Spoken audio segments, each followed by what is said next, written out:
jáde lè wá wọn lọ. Bàbá. Ẹni wá lórí lápò. Ẹlẹ́mi. Ẹ dáhùn. Ìwọ gẹ̀ mọ́ wá bọ̀. Torí etí mi gbọ́ pé ọmọ mi àbí kan wá èèyàn mi kan fẹ́ ṣe wedding. Etí mi mọ náà wọ̀n ni. Àti wá bọ̀ kọ lísì kan lọ́wọ́ gbà. Bẹ́ẹ̀ni. Sọ́rí lísì bá táwọn máa ń gbà lè wò pọ̀. Sọ́rí màálù mẹ́fà. Aṣọ ọ̀gàn ọ̀pá mẹ́ẹ̀ẹ́dógún. Iná ìlà nídìí.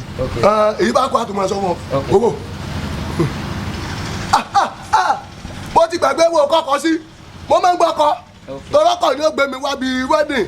Ọkọ̀ tuntun tí ó gbé mi wá mo gbọ́dọ̀ gbà ó nu. Mo máa ń gbà. Kò sí wàhálà. Bàbá mọ́tò lẹ́fẹ́ a máa get everything. Wá tó bá jẹ́ ìrìn náà ní bá get ẹ̀. Okay sir. Èmi ní mú ọ lọ bí wọ́n ti bá rọpò.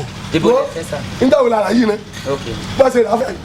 Ìjà wo ni mo sin ẹgbẹ́ ìyàwó rẹ̀? Ìjà wo mo sin lọ Ìlọrí ọkọ náà? Ó délé ọkọ tẹ̀lé ọkọ kò pẹ́ lọkọ gorí odó.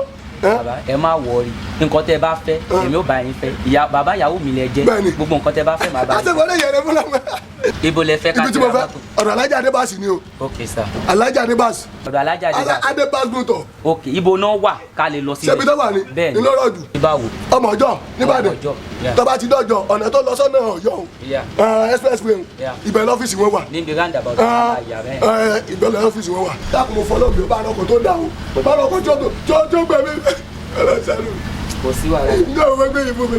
Kò sí wàhálà. Ẹ jáde lọ. Nǹkan tá a wá rí fún. Ẹ jáde ọmọ ẹ lọ. Bóyá mi náà ti fún lọ́rọ̀ ní abóyá rí kẹjẹ. Ẹ ti gbọ́ nípa iléeṣẹ́ kan Adébás Motor, the division of Adébás Nigeria Limited. Ṣẹ́rí ní iléeṣẹ́ wa mọ́tò làwọn ń ta o. Lóríṣiríṣi bó bá ṣe fẹ́ sí wa bá lọ́dọ̀.